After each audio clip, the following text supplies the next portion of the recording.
पाकिस्तान और इंग्लैंड के दूसरे टेस्ट मैच से पहले असल सवाल ये नहीं कि पहला मैच कौन जीता। असल सवाल ये है कि पाकिस्तान ने पहली शिकस्त से क्या सीखा? क्योंकि अगर दूसरे टेस्ट में भी वही बैटिंग, वही दबाव, वही कमज़ोर फील्डिंग और अहम वक्त पर वही गलत फैसले वापस आ गए, तो फिर पाकिस्तान इंग्लैंड को रोकने का ख्वाब कैसे देखेगा? पहले टेस्ट में पाकिस्तान सिर्फ एक मैच नहीं हारा, बल्कि इंग्लैंड ने पाकिस्तान की कमज़ोरियों को खोल के सामने रख दिया। पाकिस्तान के पास वक्त कम है, लेकिन मौका अभी भी मौजूद है। दूसरा टेस्ट 27 अगस्त से शुरू होगा।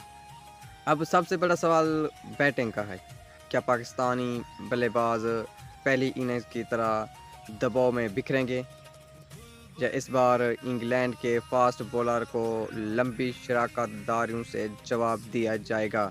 और अगर बॉलिंग की बात करें तो पाकिस्तान के पास विकेट लेने वाले बॉलर मौजूद हैं कि बल्लेबाजों को उस वक्त रोक सकेंगे जब मैच का रुख बदलने का मौका होगा।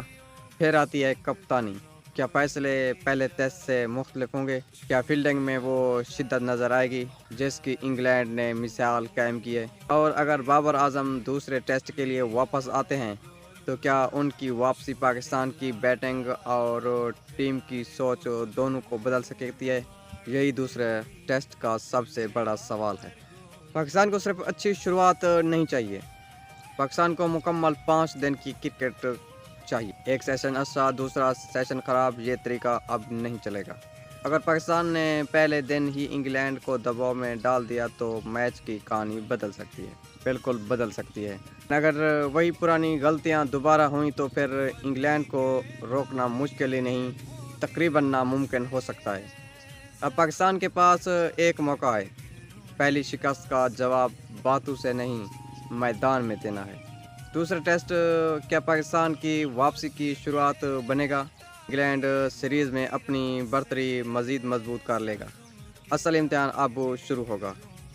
इस वीडियो में इतना ही। सही लगे तो लाइक और शेयर करें। मेरे चैनल क्रिकेट लवर पीके को सब्सक्राइब करना ना भूलें। मिलते हैं किसी एक और नई वीडियो के साथ, तब तक के लिए अल्लाह हाफ़िज़।